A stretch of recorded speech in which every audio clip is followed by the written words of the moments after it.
questions. Allez, donc, bonjour à tous et tous mes vœux de bonne année, bonne santé. Pour toute l'année, ajoute-t-on dans mon pays. Donc, nous introduisons aujourd'hui, j'introduis aujourd'hui le cycle qui va nous occuper de janvier à juin 2026 sur le capitalisme.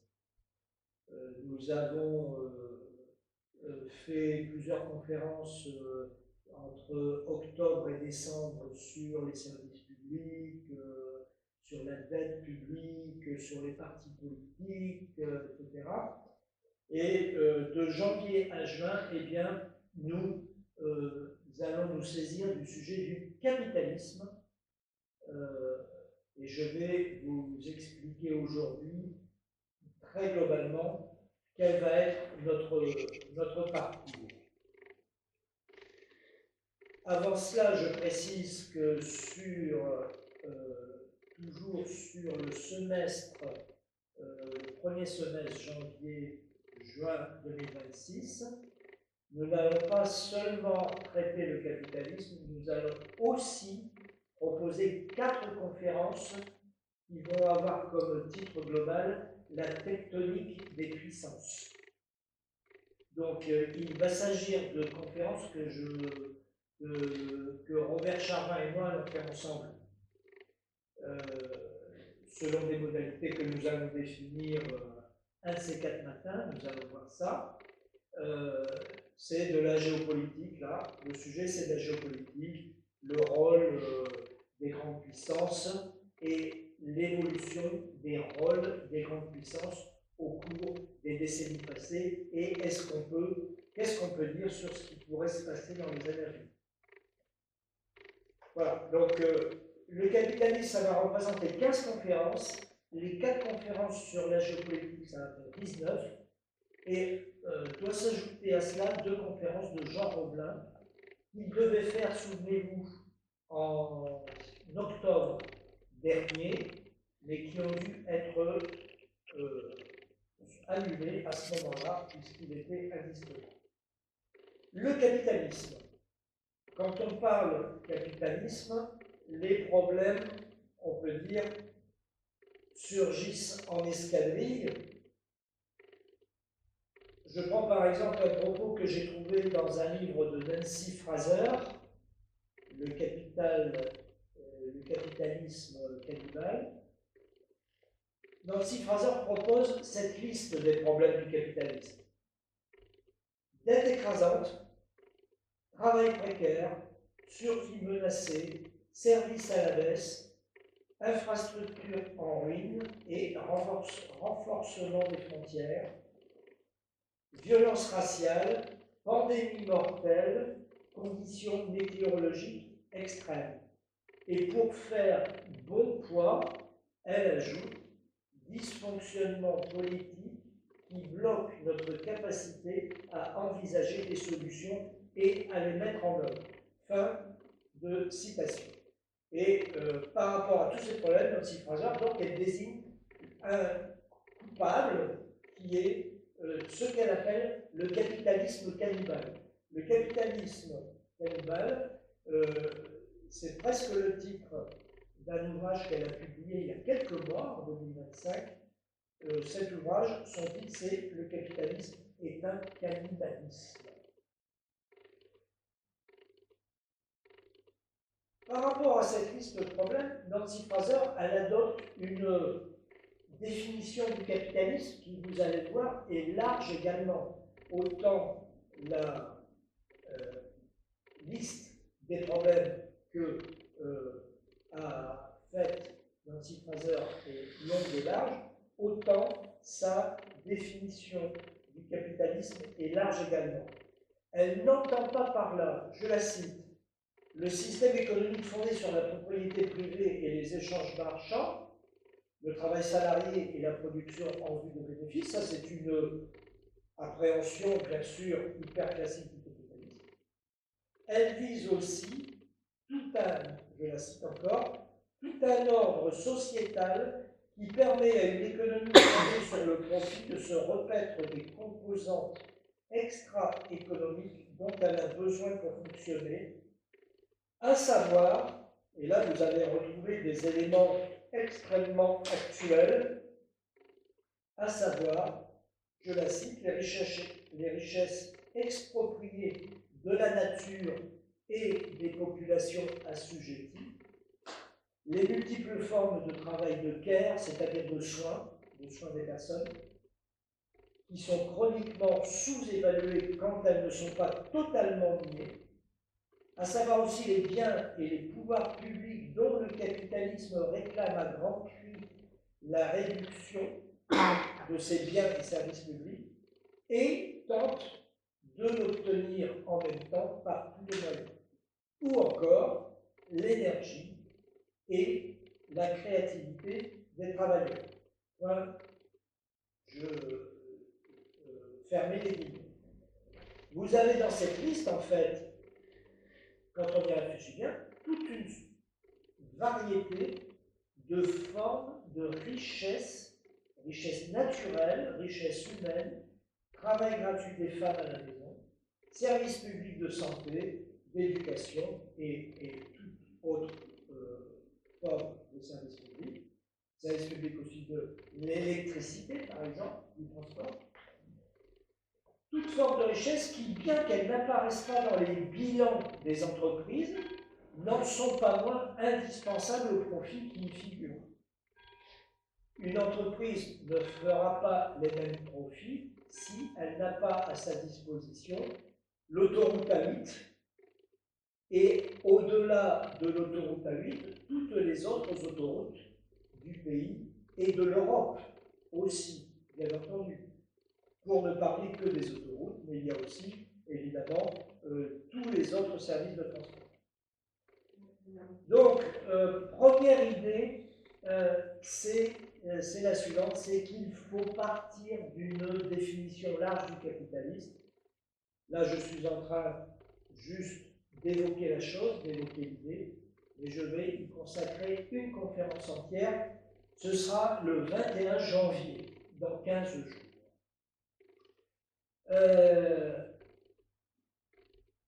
L'idée, c'est quoi, si on veut la formuler, c'est que parler de système capitaliste, de système économique capitaliste, ce n'est pas suffisant.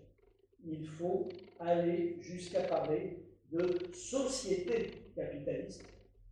C'est la société qui est capitaliste, le capitalisme se saisissant de toutes les réalités, de toutes sortes, qu'elles soient celles du travail, de la famille, de la santé, de l'éducation, etc., pour les ramener, tenter de les ramener, ce n'est pas encore le cas complètement, heureusement, mais pour y accroître la dimension marchande.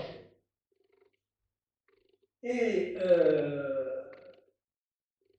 du même coup, derrière cette réalité, eh bien, qu'est-ce que l'on trouve nécessairement? C'est la crise de l'accumulation capitaliste qui nous arrive en pleine figure, que nous prenons de plein fouet, la crise du taux de profit que nous prenons de plein fouet.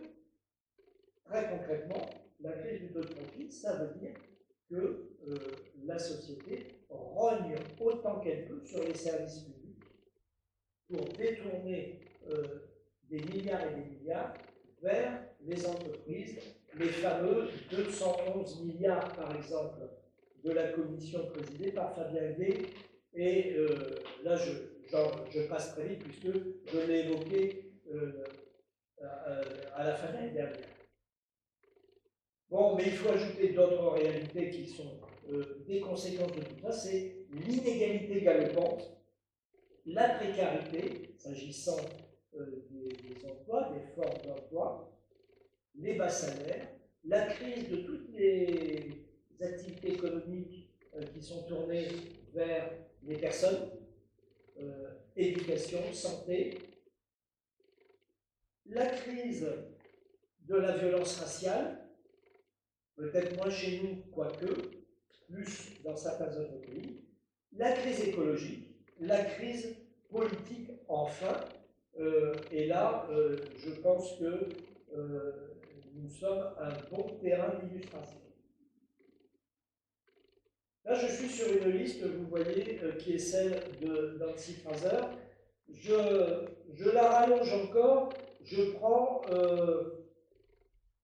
un passage du livre de Dominique Plion, qui a publié récemment également, en 2025, aux éditions de la Découverte, un petit livre qui s'intitule « Les capitalismes contemporains ». Et Plion, il dit ceci: la crise des subprimes, qui démarre en 2008 aux États-Unis pour se propager et devenir une crise du capitalisme mondial, l'accélération du dérèglement climatique, la montée en puissance des pays émergents et particulièrement de la Chine, la remise en cause de la domination états-unienne et du capitalisme de marché, la nouvelle révolution industrielle fondée sur les technologies numériques et l'intelligence artificielle, la prise de pouvoir par les géants du numérique, mais aussi le creusement des inégalités, la propagation de la Covid-19 à l'échelle planétaire, la contestation grandissante des formes actuelles de la mondialisation, la montée du protectionnisme et des tensions géopolitiques, les guerres en Ukraine et au Moyen-Orient, etc., sont elles aussi des formes de manifestation de la crise du capitalisme. Si je ne prends que l'Ukraine, qui est le dernier élément, l'Ukraine du Moyen-Orient, l'Ukraine, il est assez évident que l'Ukraine, c'est deux choses. L'une, qui est d'ailleurs déjà couchée sur le papier, gravée dans le marbre, c'est un accord entre Trump et Zelensky sur les terres rares d'Ukraine, qui a été signé il y a déjà 6, 7, 8 mois. Et d'autre part, c'est de faire vivre, d'aider à vivre ou à survivre, ou à vivre, le complexe militaro-industriel, aussi bien états-unien que européen. Voilà, donc la liste de Nancy Fraser, vous voyez, on peut encore l'ajouter. Plion, en ce qui le concerne, il insiste particulièrement sur le rôle moteur dans toutes ces évolutions de la globalisation financière et des révolutions technologiques. Et donc ça, c'est une partie de la réalité des choses que je vais évoquer le 28 janvier. Je vais faire une conférence spécifique sur les forces productives.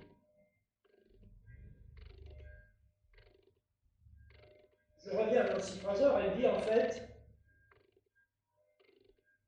toutes ces questions qui se posent, tous ces problèmes, toutes ces impasses, eh bien, elles se manifestent, elles se développent dans un enchevêtrement gigantesque de dysfonctionnement.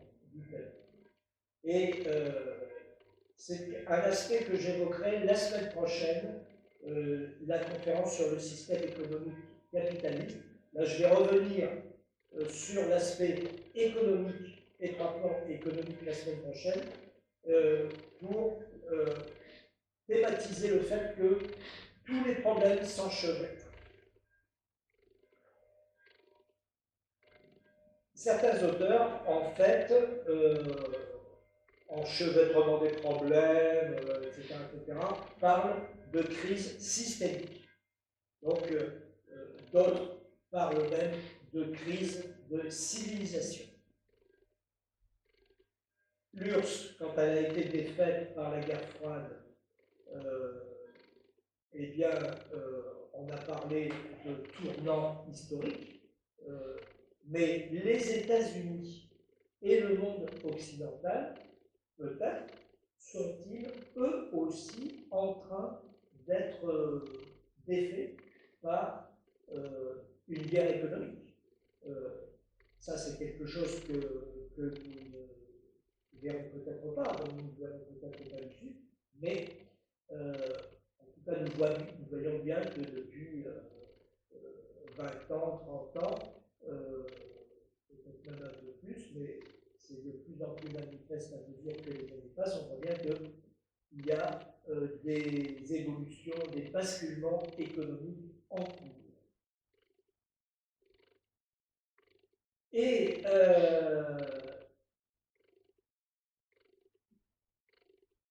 ce qui est frappant aussi, c'est que tous ces problèmes, à tous ces problèmes, on peut faire correspondre des impasses. Alors, par exemple, est-ce qu'on peut résoudre les problèmes en améliorant la consommation familiale de biens et de services, la consommation des travailleurs?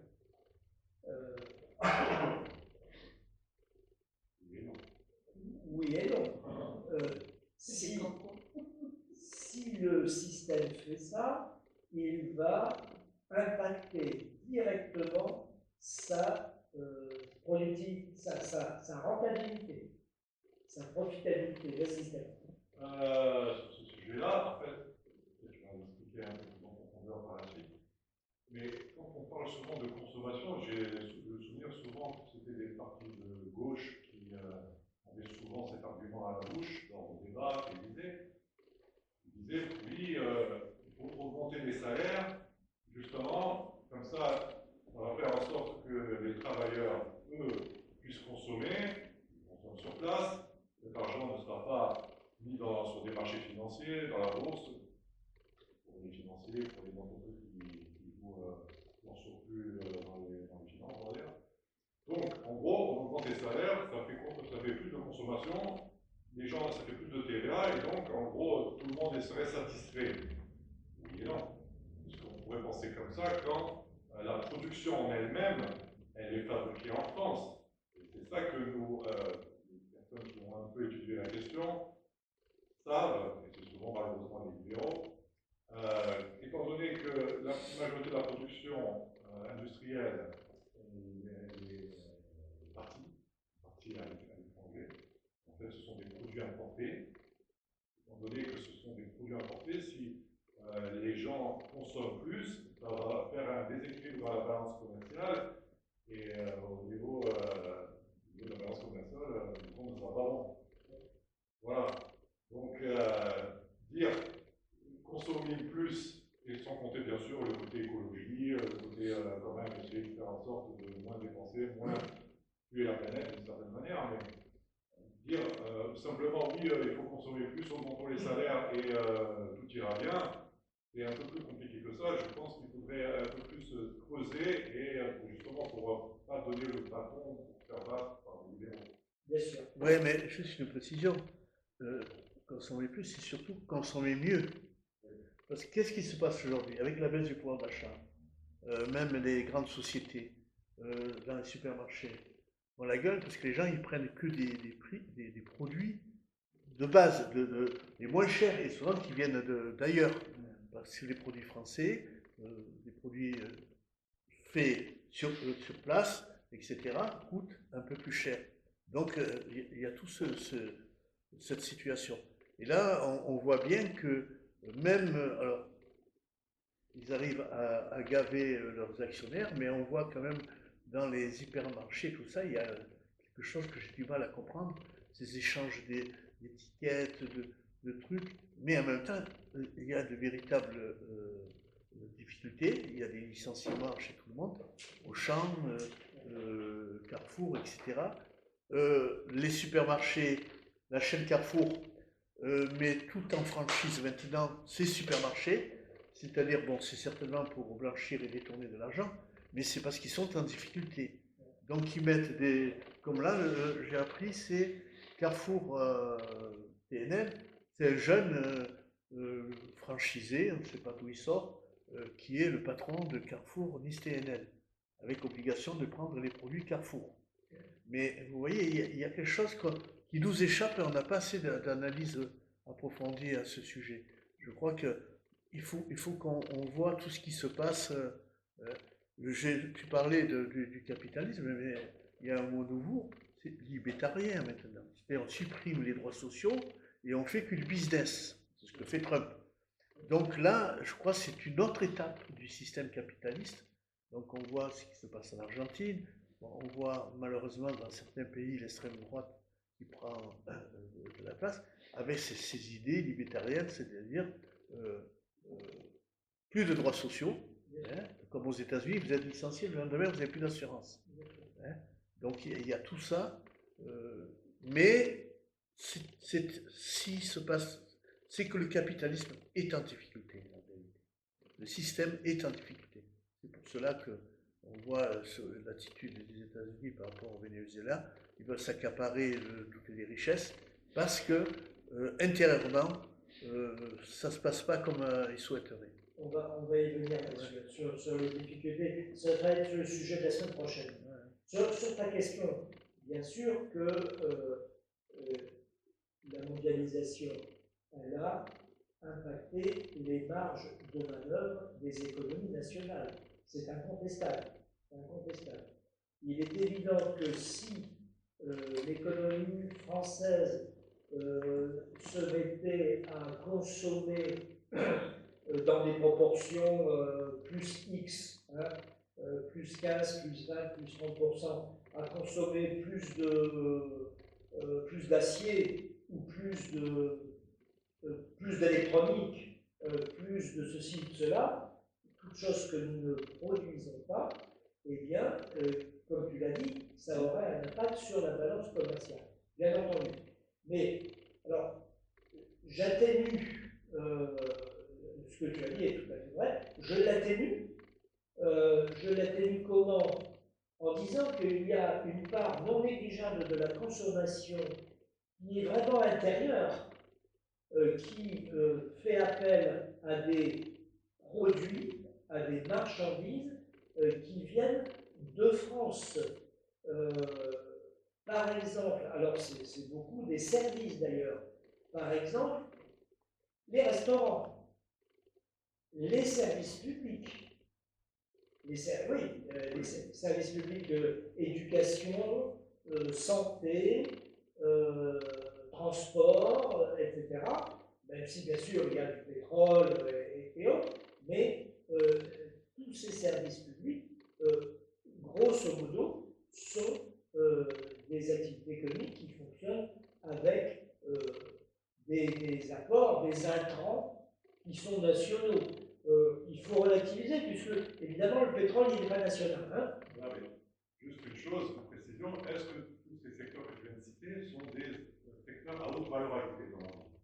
Oui, quand tu prends les services publics, et oui, les services publics, excuse-moi, mais la santé, l'éducation, les transports publics, SNCF, etc., ils apportent une contribution à l'économie qui est absolument fondamentale. Elle est incontournable. Pas d'économie sans ce que tous ces services publics réalisent.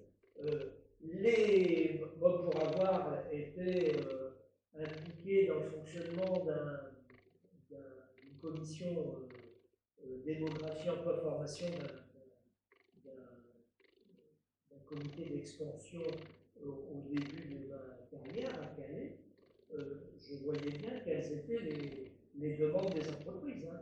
Elles voulaient savoir quels étaient les moyens de communication disponibles. Elles voulaient savoir si dans une zone il y avait des IUT, des sections de BTS, etc. Elles voulaient savoir que des trucs comme ça. Hein. Elle voulait aussi savoir le niveau moyen de rémunération pour évidemment, hein, pour les salariés, etc. Elle voulait connaître tout ça. Bon, donc, c'est comme ça que j'ai appris quelles étaient leurs grilles, hein, leur grille d'analyse. Bon, donc, il y a aussi tout cela. Mais bien sûr que... Juste une précision, tu parlais au début des restaurants. Il faut savoir qu'au port de Nice, 4 restaurants ont fermé cette année, l'année dernière. Port Saint-Laurent, ces derniers jours, 3 restaurants. Voilà. Donc, c'est pourquoi? Parce qu'il y a un manque de pouvoir d'achat. Voilà. Les restaurants, bon, je ne vais pas faire la publicité, mais c'est quoi? c'est que les gens n'ont plus les moyens d'aller au restaurant, mais ça crée des emplois, ça consomme des produits locaux, hein, Voilà. tout ça. Voilà. Donc, c'est ça que permettrait d'obtenir une augmentation du pouvoir d'achat. Mais ce qui reste vrai, et qu'il faut bien entendu dire, et là je renvoie au programme du nouveau Front populaire de 2024, qui a été établi très vite, hein, en l'espace de 15 jours. Bon, on se demande quelquefois comment cela a-t-il été possible en 15 jours de faire un programme, mais c'est parce que les partis de gauche avaient déjà un arrière-plan, hein, bien entendu. Eh bien, ce programme du nouveau Front populaire, il est économiquement extrêmement cohérent et il faut regarder ce qu'il prévoit. Dans les premiers mois, dans le premier mois, dans les 6 premiers mois, au-delà, etc. Il y a tout un agenda et qui est extrêmement restrictif sur, disons, la façon de gérer les contraintes année après année et de trouver de l'argent année après année. Mais bon, il est bien vrai de toute façon que la mondialisation, elle complique les règles du jeu, elle apporte, disons, un élément, des contraintes qu'il faut savoir gérer. Moi, je dis que la gauche est capable de gérer et de surmonter ces difficultés. Mais ça ne se fera pas, là on est hors sujet, quand je vais dire ça, ce que je veux dire c'est hors sujet, mais ça ne se fera pas, bien entendu, sans une mobilisation des masses. Hein. C'est pour ça que je dis que c'est hors sujet, puisque là on n'est plus dans le capitalisme véritablement. Alors, j'étais parti sur l'idée d'impasse.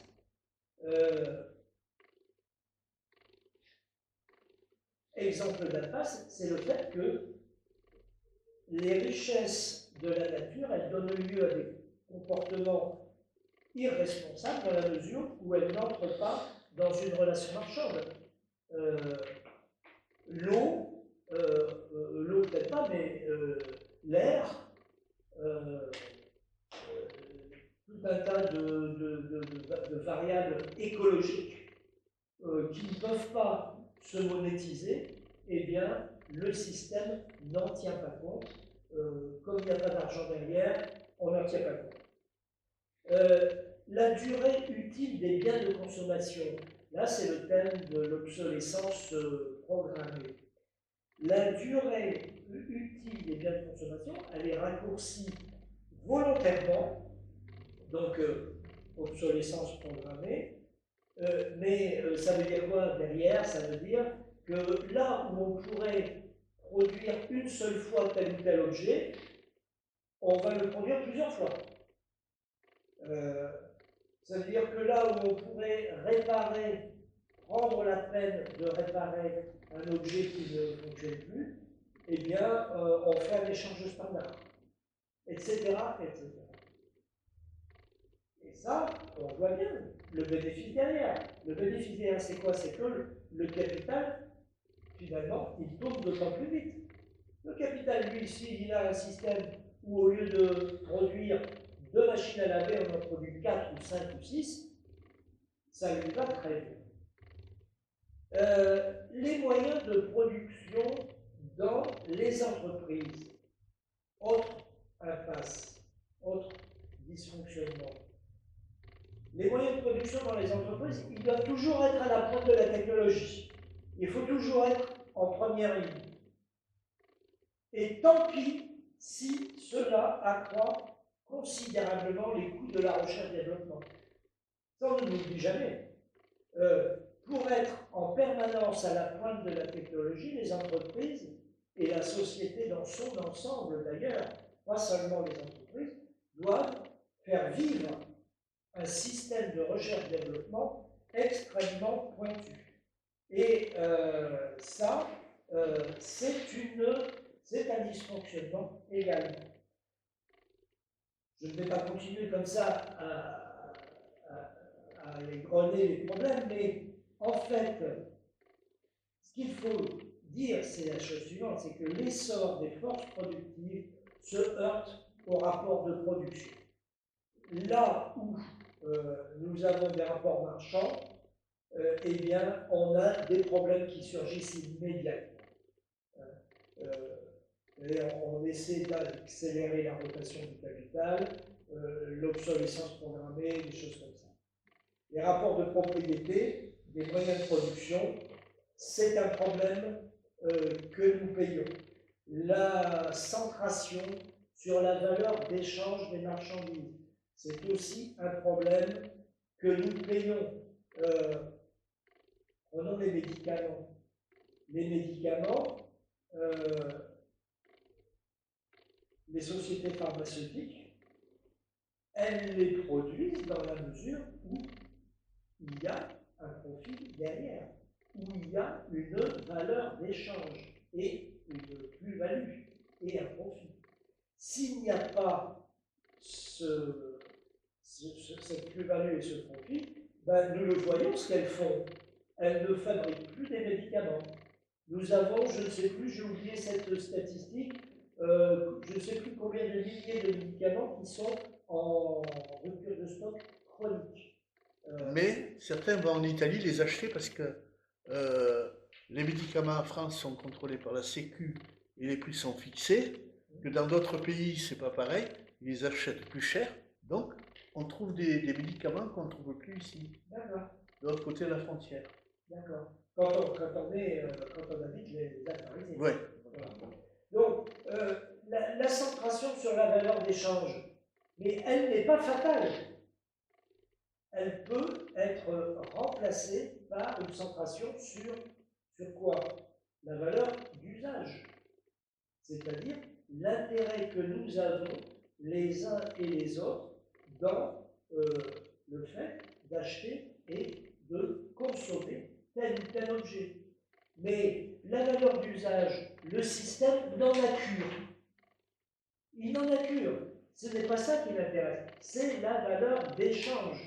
Le prix, avec derrière le prix, le fait de pouvoir récupérer le capital que le capitaliste a engagé dans son activité pour réaliser une plus-value et un profit.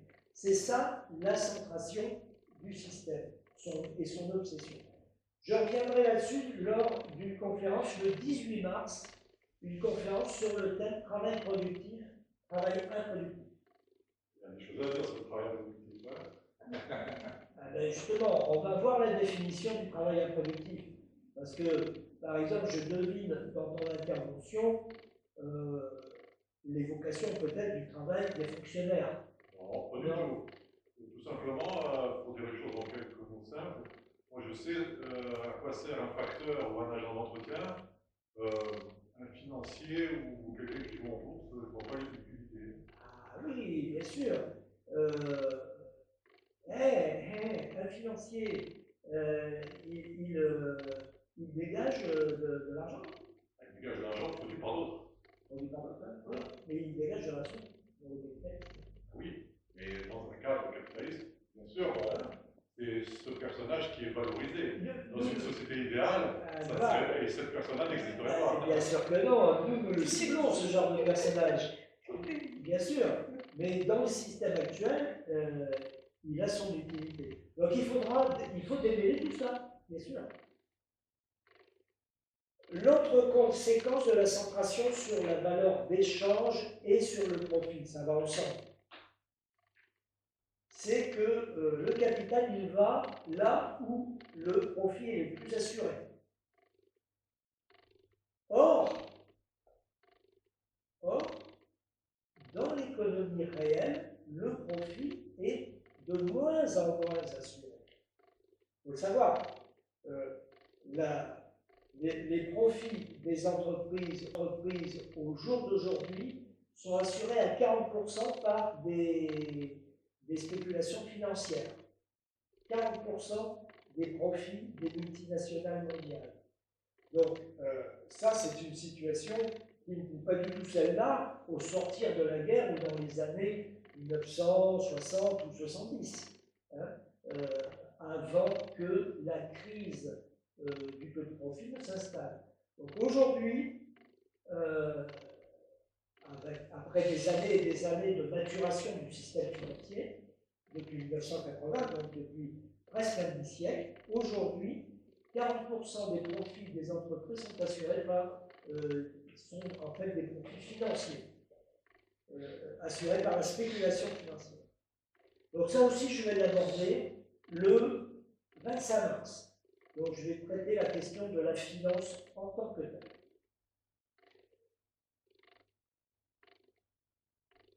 De toutes ces évolutions, il résulte que la création de richesse plafonne, ou bien elle est strictement subordonnée à l'existence de marchés solvables. Mais dans beaucoup de domaines, j'ai cité, c'est un cas évidemment emblématique, les médicaments, mais là on voit bien, la production, elle est plafonnée, il n'y a pas de profit derrière, on produit. Donc, dans beaucoup de domaines, la production plafonne, ou bien elle est strictement sous surveillance,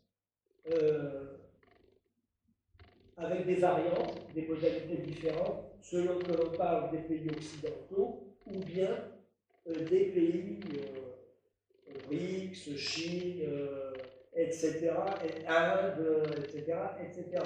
Il est évident que les médicaments qui ne se produisent plus dans nos pays occidentaux, ils continuent de se produire dans d'autres pays.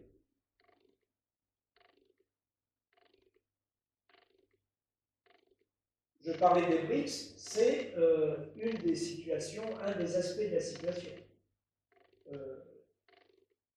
Dans une économie comme celle que nous vivons aujourd'hui, les BRICS représentent une alternative qui consiste à orienter une proportion croissante de la valeur créée vers des investissements dans l'économie réelle. Vous prenez la Chine, elle développe des infrastructures de transport extraordinaires. Elle a un truc comme 145 ou 150 000 km de voies ferrées, dont 50 000 km de voies à grande vitesse. Elle vient de franchir, là, à la fin de l'année 2025, elle a franchi le cap des 50 000 km de voies ferrées à grande vitesse. Elle a construit au cours des 20 dernières années, quelque chose comme ça, la bagatelle de 10 000 km de voies ferrées à grande vitesse. Mais ça ne s'est pas fait au détriment des autres voies. Elle a aussi construit 10 000 km de voies ferrées normales, ordinaires. Hein. Nous, par comparaison, vous voyez la comparaison avec nous. Hein. Nous faisons, oui, aussi des voies ferrées à grande vitesse, mais que devient le réseau des voies TER, secondaires, etc. Je n'en parle pas. Et la Chine, bien sûr, elle construit aussi beaucoup d'usines, et notamment des usines, je ne sais plus comment ils appellent ça, des dark factory, je crois, c'est-à-dire des usines qui sont sombres, dark, hein, des usines où il n'y a personne, il n'y a pas de salariés, il n'y a que des robots et de l'intelligence artificielle. Donc je crois qu'ils appellent ça dark factory. Donc, la domination occidentale, dit Samir Amin, qui est un auteur que j'ai beaucoup utilisé pour ce cycle sur le capitalisme, elle ne s'exerce plus par le monopole de la production industrielle, mais par d'autres biais, dans d'autres domaines. C'est le contrôle des technologies, c'est le contrôle des marchés financiers, le contrôle de l'accès aux ressources naturelles de la planète, le contrôle de l'information et des communications, et le contrôle des armements de destruction massive. C'est quoi cette liste, c'est quoi cette liste? C'est du Trump. C'est le Bah, but de Trump. À 100%. C'est du Trump. Vous voyez? Je répète, la puissance occidentale, c'est une fonction du contrôle des technologies, du contrôle des marchés financiers, du contrôle de l'accès aux ressources naturelles de la planète. Donc là, Venezuela, le pétrole, du contrôle de l'information et des communications, du contrôle des armements de destruction massive. Et là, si tu luttes pour contrôler ça, passe encore. Mais là, Trump, il dépasse ça. C'est-à-dire, il veut tout ça, et donc pour l'obtenir, il fiche le bazar ailleurs, il fait la guerre ailleurs ou presque. Ah oui, bien sûr. Il pourrait. Il est sur le chemin de ça. Bien sûr. Là, c'est la question de la méthode, Ah oui, ah ben de la stratégie et de la tactique. Évidemment. Lui, il a choisi la manière forte, le rapport de force, la négociation bilatérale. Il va négocier avec le Groenland pour acheter. Et avec personne. Avec 50 000 personnes. Et l'Europe va voir le truc passer, elle dira rien. Mais l'Europe, elle a fait la même chose que Trump il y a 200 ans. Oui, mais sauf qu'on n'est plus. Il y a bien sûr, 200 ans ont passé. Ben oui, normalement, on doit être plus. Bien sûr, bien sûr, bien sûr. Alors, le contrôle des technologies, par exemple, c'est toutes les multinationales technologiques. Le contrôle des technologies, c'est ça concrètement.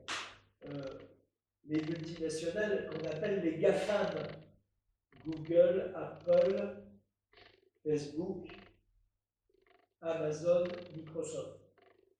Donc les GAFAM qui représentent une capitalisation boursière absolument extraordinaire, c'est aussi à côté des GAFAM, mais juste derrière, c'est le complexe militaro-industriel états-unien.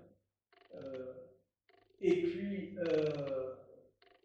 comment dire, toutes les entreprises qui tournent autour de tout ça. Construction d'armements, l'industrie des puces, parce qu'on parle beaucoup des GAFAM, mais regardez, il y a un acteur qui vient d'émerger, c'est NVIDIA. NVIDIA. Bon, il a émergé il y a 6 mois. NVIDIA a dépassé la capitalisation boursière d'Apple à la fin de l'année 2025. C'est un truc extraordinaire. Comment tu dis? NVIDIA, NVIDIA. J'ai vu, mais je ne savais pas ce que c'était exactement. Et oui, c'est une entreprise donc, qui vient d'acquérir une taille mondiale qui essentiellement fabrique des puces et qui vend des puces à toute la terre entière, y compris aux Chinois. Et Trump lui a donné l'autorisation de vendre des puces aux Chinois, y compris des puces performantes. Cette autorisation. Américains, oui. Mais les Chinois aujourd'hui vendent des puces, puisque la technologie de Taïwan, qui était performante, les Chinois aujourd'hui, ils sont arrivés à leur niveau et même les dépassent. Donc il y a des puces qui sont achetées par les Américains, des puces chinoises. Oui. Alors là, on ne sait pas tout, mais les choses sont en train de bouger sous nos yeux. Hein. Sous nos yeux. C'est très intéressant à suivre. Hein.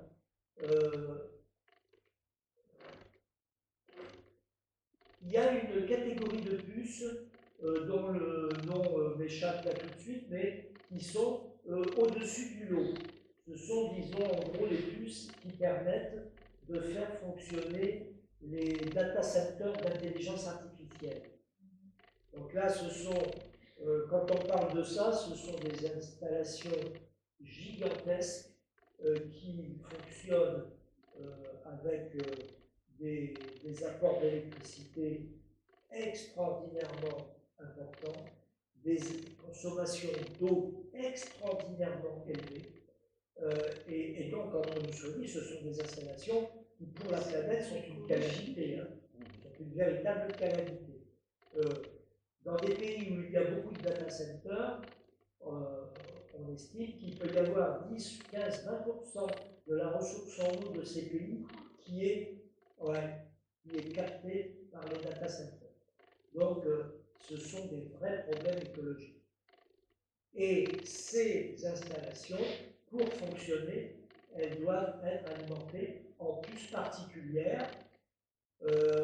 Les caractéristiques, je ne saurais pas vous les dire, mais ce sont sûrement des caractéristiques de rapidité de calcul, de puissance de calcul, etc.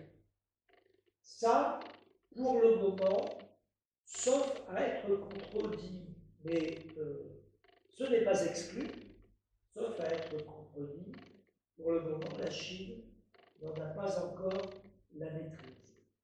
Mais elle est pas très loin derrière, pas très loin derrière. Et les Américains, de toute façon, ils constatent, il y a des tas d'organismes qui constatent que les Chinois sont en train de progresser à très très grande vitesse et qui sont en train de les rattraper. Je ne sais pas si c'est les data centers. Les Chinois ont trouvé un système, ça consomme énormément d'énergie, ces centres colossaux. Et les Chinois, je crois, ils ont trouvé un système pour réduire cette consommation, mais d'une manière considérable. Ah oui. C'est récent. Ah oui. Alors, je ne connais pas trop bien le truc, mais certainement, ils vont en parler dans quelques temps. Ok, d'accord.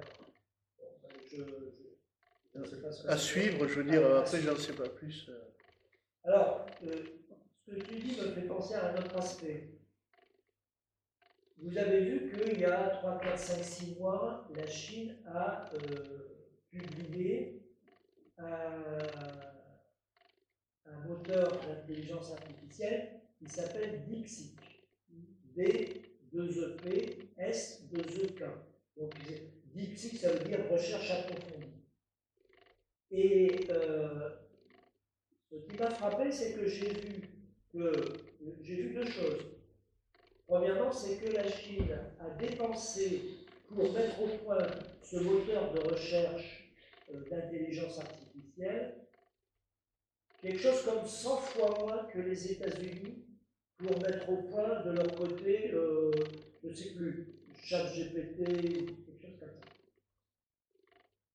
Et la deuxième chose que j'ai vue qui m'a frappé, c'est que le moteur DeepSeek consomme beaucoup moins de ressources matérielles que ses équivalents américains. Et donc, là aussi, on a des pistes.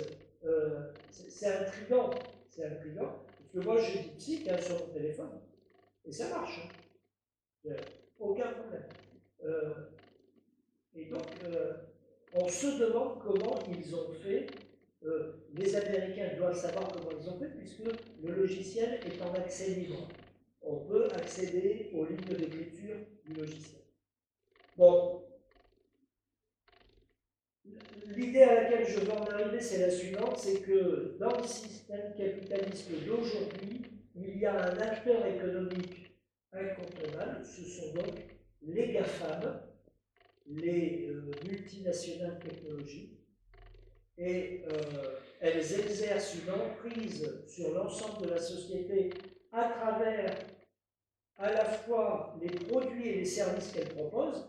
Les produits, c'est-à-dire par exemple ordinateur, téléphone, mais aussi les services. Services, eh bien c'est Amazon, c'est Facebook, voilà. Google, bien entendu, voilà. Hein.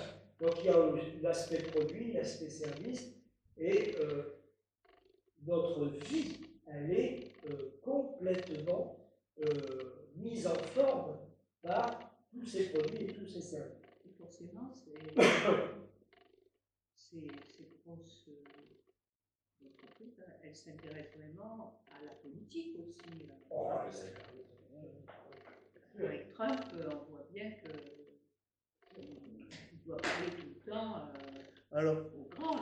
Moi j'avais lu un article, je crois que c'est dans Challenge, malheureusement je ne l'ai pas gardé. Il y a les multinationales traditionnels, surtout de production, de produits, etc., qui n'aiment pas du tout les gens du GAFAM qui gagnent des milliards, mais qu'ils ne tiennent pas compte du droit, ils décident au-dessus des pays, que par contre les multinationales sont obligées, du fait qu'il y a des règles commerciales, etc., d'appliquer certaines règles de droit, ce que ne font pas les gens du GAFAM. Donc ça pose des problèmes. Là. Oui. Alors, de ce point de vue-là, l'Europe, elle a essayé d'avancer. C'est, comment il s'appelle, le commissaire européen qui s'est fait virer là, Thierry Breton, ouais. Thierry Breton, qui avait en charge beaucoup de choses, et notamment, il avait en charge la question de la régulation des activités des GAFAM en Europe, et il a fait adopter tout un ensemble de textes relatifs à ça, et qui aboutissent déjà à des amendes infligées aux GAFAM. Et Trump a ça en ligne de mire également. Ça ne lui plaît pas du tout. Mais, on a vu qu'il interdit à Thierry Breton un visa pour les États-Unis. Alors, voilà, parce que Thierry Breton a exercé dans sa fonction de la Commission européenne. C'est en fonction des textes qu'il a fait adopter que Trump lui a retiré son visa. Oui, d'entrée aux États-Unis. Alors, des auteurs ont inventé un concept pour désigner toutes ces réalités relatives au GAFAM. C'est le concept de technoféodalisme. Technoféodalisme, ça veut dire quoi? C'est l'idée que dans nos sociétés et dans le monde entier, eh bien, on assiste à la résurgence de formes de féodalisme. Et ce féodalisme, il est exercé par les sociétés technologiques. Donc, d'où le terme techno-féodalisme. Jean-Pierre l'évoquait, à savoir des sociétés qui passent par-dessus les États, qui se contrefichent de ce que disent les États et qui passent par-dessus. Donc c'est le terme de technoféodalisme et je vais y consacrer une conférence le 29 avril. Et autre aspect des GAFAM, du technoféodalisme, etc., c'est la surveillance dont nous sommes l'objet. Nous tous ici, notre activité, nos actions, nos actes, nos déplacements, les consommations que nous faisons, les services publics que nous consommons, ou les services privés. Tout ce qu'on écrit. Tout ce qu'on écrit, nos courriers électroniques, etc., etc., etc. La liste, elle est... Un exemple, moi je reçois là des photos que j'ai supprimées il y a 20 ans, 25 ans. Si vous voulez les récupérer, j'ai fait le test, gratuit, hein. J'ai récupéré des photos, donc je les avais supprimées et ça a réapparu. Par contre, il y a des trucs que je ne comprends pas, parce que c'est des photos qui n'étaient pas sur mon appareil photo. Peut-être que j'ai dû des photos que j'ai passées sur Internet ou etc. Mais c'est fou. Voilà. Et régulièrement, je ne sais pas si vous l'avez, vous, Google, j'ai des photos qui ressortent. Ah non, donc on appelle ça, il y a un auteur, il s'appelle d'un joli nom, Shoshana Zuboff, une américaine, qui a inventé un terme pour ça, c'est le capitalisme de surveillance. Donc je vais y consacrer 2 conférences, le 6 et le 13 mai. Je vais passer en revue toutes ces questions. En cas, il y a un acteur majeur que je ne sais pas si tu auras l'occasion de faire une intervention dessus. C'est un acteur majeur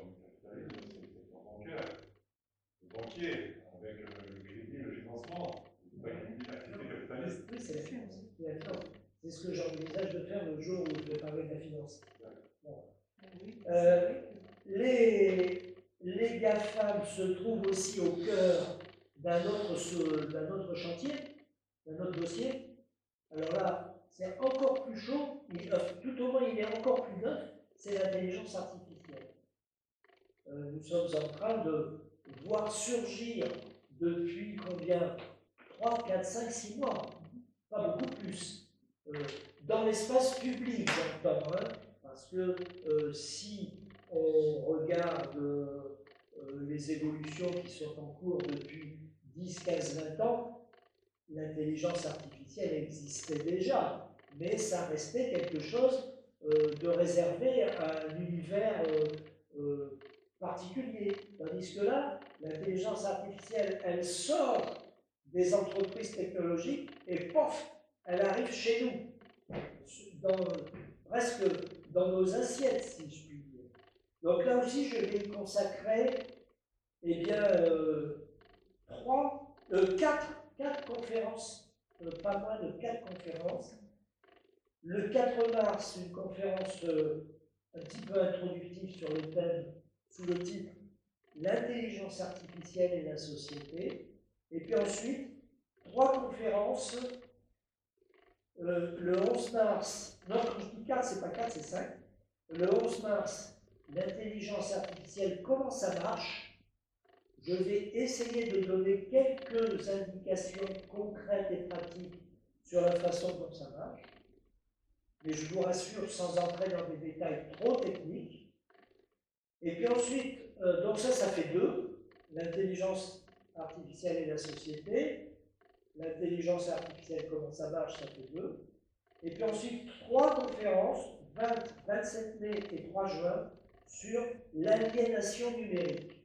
Donc je vais m'occuper dans un premier temps de l'aliénation numérique au travail.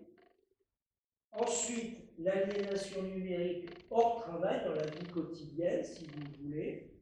Et enfin, je vais faire une 3e conférence sur le thème « Nos personnalités colonisées par les GAFA ». Toujours sur ce thème de l'aliénation numérique.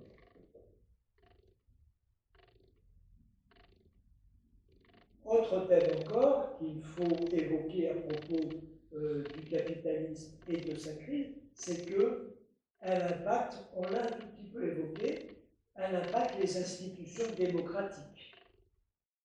Donc, qu'est-ce qui se passe? Qu'est-ce qu'on voit? On voit que, à mesure que le capitalisme est amené à prendre de plus en plus des orientations anti-sociales, anti-populaires, à mesure que ça se durcit, que ça se répand, et que ça gagne de nouvelles sphères économiques, les services publics, la logique financière dans les services publics, etc. Tout ça est en train de croître et embellir dans tous les domaines. À mesure que tout cela se développe, eh bien, il faut restreindre l'espace démocratique. Il faut verrouiller l'espace démocratique. On a de plus en plus un système qui empêche les débats démocratiques de se dérouler. Bon, je ne vais pas vous rappeler, mais je vais le faire quand même, le référendum de 2005. Nous votons à 55% contre le traité constitutionnel européen. Qu'à cela ne tienne, les autorités européennes nous ont concocté une nouvelle formule et l'année suivante ou l'année d'après, nous avons eu la même chose avec un nouvel habillage. Mais regardez, plus près de nous, en 2004, les élections législatives donnent le plus grand nombre de voix au nouveau Front populaire.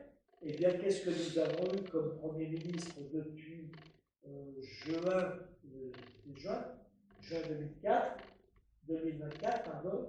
depuis juin 2024, nous n'avons eu que des premiers ministres de droite ou du centre droit.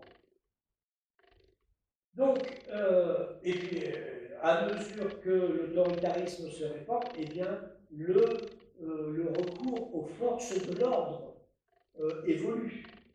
Regardez la façon dont la doctrine d'emploi des forces de l'ordre a évolué depuis Sarko et François Hollande.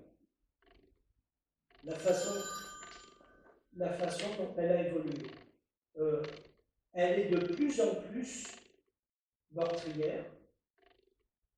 On criminalise de plus en plus l'intervention des manifestants dans toutes sortes de formes de manifestations. C'est de plus en plus criminalisé. Les tribunaux sont saisis de plus en plus de cas de manifestants. Les fonctionnaires qui osent exprimer des points de vue critiques à l'égard de la politique des ministères ou de leur recteur ou de leur chef de service régional, etc., sont de plus en plus souvent traînés devant les tribunaux. Je parle, j'ai évoqué des cas que je connais dans l'éducation nationale. Il y a des syndicalistes qui sont traînés devant les tribunaux parce qu'ils ont émis des critiques sévères, hein, bien entendu, des critiques sévères de la politique de leur recteur relative à tel ou tel domaine. Voilà, donc tout ça, ce sont des éléments. Je ne vais pas y revenir sur ces éléments. Pourquoi? Parce que à deux reprises déjà, j'ai consacré des conférences sur le thème des reculs démocratiques. Donc je ne vais pas y revenir.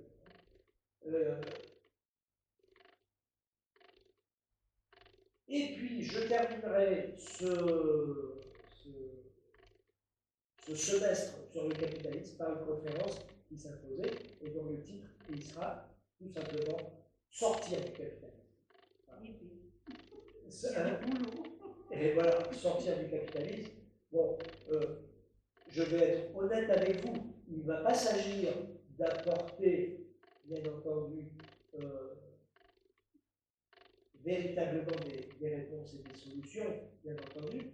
Ce serait présomptueux, prétentieux, mais je vais proposer modestement quelques pistes de réflexion et vous donner à voir quelques résultats de la recherche, de la réflexion qui se développe depuis de nombreuses années sur la question de la sortie du capitalisme.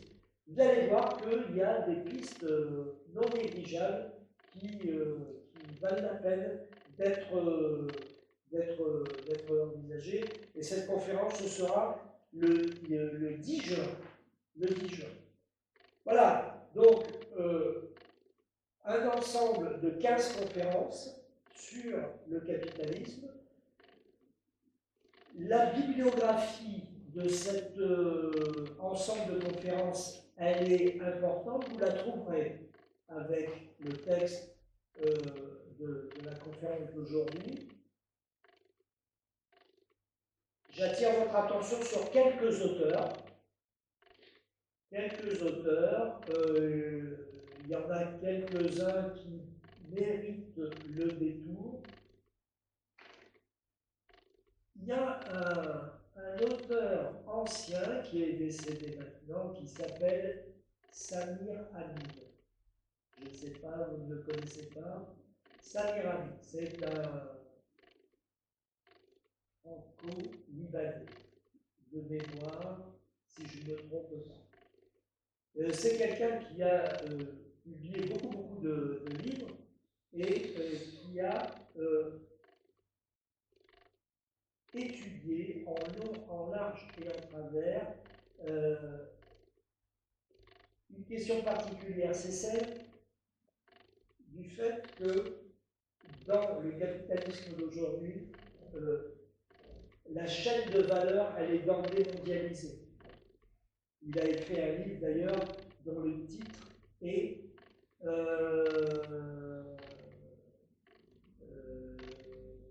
ah ben, là je ne l'ai pas mis, mais c'est la loi de la valeur mondialiste.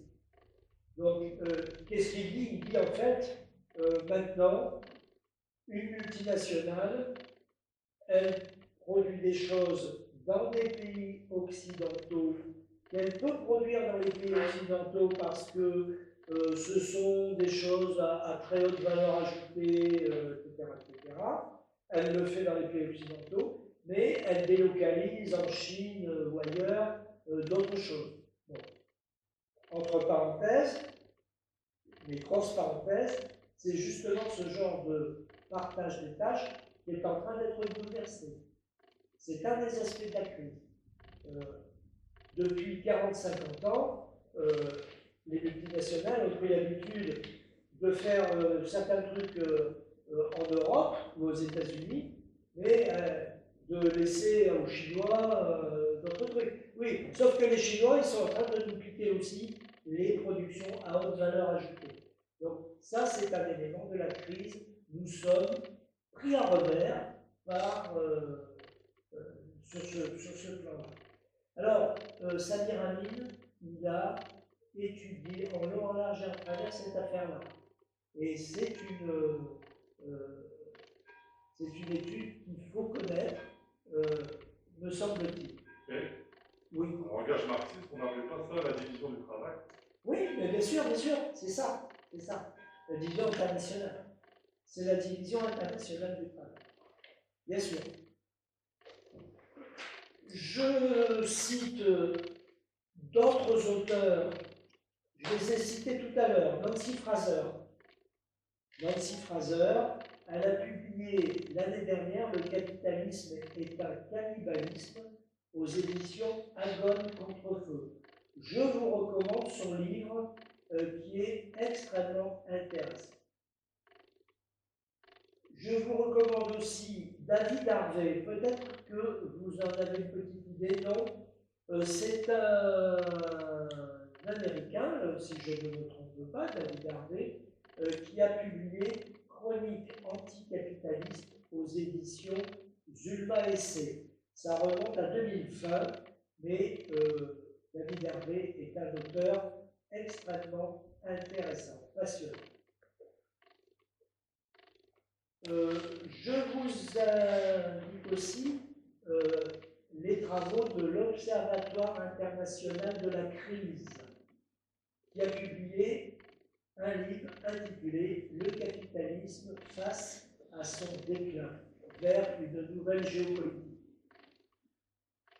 Je vous indique Arnaud Aurin, Le monde confisqué, essai sur le capitalisme de la finitude, 16e, 21e siècle. Là, l'avantage de ce livre, c'est qu'il a un regard sur 5 siècles, les évolutions du capitalisme sur 5 siècles. Dominique Plion, Les capitalismes contemporains, je l'ai évoqué tout à l'heure, aux éditions de la Découverte, c'est un ouvrage publié en 2025. Claire Provost et Matt Kennard, Le coup d'État silencieux, comment les entreprises ont renversé la démocratie. Alors là, de quoi s'agit-il? C'est une étude sur le fait que, de par le monde, il y a quelques dizaines de milliers de lieux qui ont été privatisés par les entreprises. Donc des zones franches, des choses de ce genre, où les réglementations des États ne s'appliquent plus. La Chine en a à elle seule un nombre très très important, mais on en trouve aussi en France, il ne faut pas croire. On en trouve dans tous les pays, y compris en France. Oui. Il y a dans beaucoup de pays, en Bulgarie aussi, ça s'appelle les joint ventures. Joint venture. Ah oui. C'est-à-dire qu'on est obligé, on investit, mais on est obligé de s'associer avec un Une entreprise locale. Voilà. Et par exemple, moi j'ai connu 2 personnes de mon quartier qui avaient investi en Thaïlande, dans les quartiers des retraités français.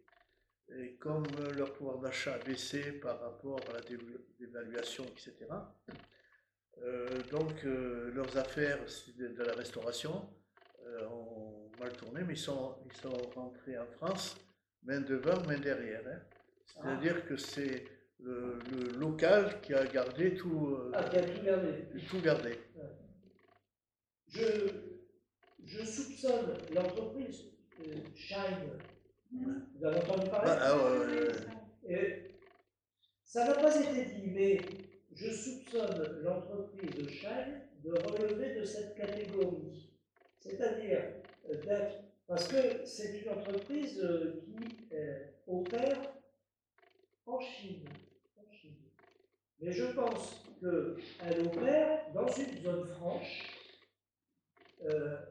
et que son commerce est exclusivement tourné vers l'extérieur, vers les pays occidentaux. Parce que vous ne le savez peut-être pas, mais l'entreprise Shine ne vend pas en Chine. Elle ne vend rien en Chine. Elle n'a pas le droit. Donc je pense, ça n'a pas été dit, donc ce que je dis là n'est pas sûr, mais je soupçonne que c'est une entreprise qui relève de cette catégorie. Elle est dans une zone franche et elle commerce avec l'extérieur. Mais ça, je n'ai pas suivi, moi, c'était quoi le problème par rapport à... Oh ben, le problème, c'est que Shine a acquis une taille qu'il avait au même niveau que nos grandes entreprises capitalistes. Et elle fait des profits extraordinaires. Elle a un nombre de références dans son catalogue. Elle a un nombre de références gigantesques, comme toutes nos entreprises. Elle vend, voilà, et elle vend à des prix qui défient toute concurrence. Mais par exemple, juridiquement, ils ont un problème parce qu'ils voulaient s'attaquer à Shell, mais ils ne peuvent pas l'attaquer. Parce que pour les poupées pédophiles, etc., en fin de compte, ils sont aperçus que ce sont les vendeurs qui sont responsables juridiquement et pas Shell. Ils ont dû s'organiser juridiquement pour être protégés. On ne peut pas les attaquer. La preuve, la France, elle a gueulé, on va interdire, on n'interdirait du tout parce que ça continue. Après, il y a des pays en Europe, alors ça va peut-être changer, mais qui ne jouent pas le jeu. Parce que moi, j'ai mon beau-frère qui achetait beaucoup de produits en Chine. Comme par hasard, les colis postaux arrivaient de Suisse. Et c'est certainement pour ne pas payer les taxes douanières. Et je crois le Luxembourg fait la même chose. Donc, tout n'est pas clair dans cette Europe. Non, mais par exemple, pour prolonger, TEMU, T-E-M-U, c'est également une entreprise chinoise. Je ne sais pas si elle opère en Chine, peut-être. Mais c'est une entreprise en tout cas qui opère dans les pays occidentaux. Qui nous envahit au niveau de Facebook et des mails et tout. Hein. Exactement. Ouais. Donc, quand on a un compte Facebook, on ne peut pas passer à côté d'un mail. Ouais. Eh bien, TEMU a un nombre de références dans son catalogue absolument impressionnant, des prix, on va dire, renversants, etc. Bon, voilà, le TEMU, il se dit que TEMU est arrivé en termes de surface financière et d'importance au niveau de toutes nos grandes entreprises du même type à nous. Hein, c'est-à-dire les entreprises du même type, c'est quoi? C'est alors Amazon, mais encore que là, Amazon, c'est américain, mais si je prends des trucs plutôt hexagonaux, c'est la Redoute. Les trois Suisses, je pense que les trois Suisses, ça existe encore. Je ne sais plus. La Redoute, en tout cas, ça existe encore. Des choses comme ça. Donc, ils sont arrivés à ce niveau-là, voire sûrement un peu plus. Je vous recommande aussi un livre de Stéphanie Rosa, R-O-S-A, Marx contre les GAFAM. Là, c'est un livre que j'ai utilisé pour toutes mes conférences sur l'aliénation numérique. C'est un livre passionnant. Slobodian, qu'un, le capitalisme de l'apocalypse ou le rêve d'un monde sans démocratie. Hein, c'est le thème de la démocratie, c'est pour ça que je vous le recommande. Et Tom Thomas, dernière référence, Anatomie du chaos, la destruction du capitalisme par lui-même aux éditions critiques. C'est également de l'année dernière. L'ensemble de ces conférences, d'ailleurs, elles bénéficient de tous ces apports-là, au moins une demi-douzaine de livres voilà, qui datent de 2025 et qui représentent le dernier état de la réflexion des chercheurs dans le domaine. Voilà pour cette conférence introductive que vous retrouverez sur mon blog, dans mon blog sur le site des Amis d'Albert.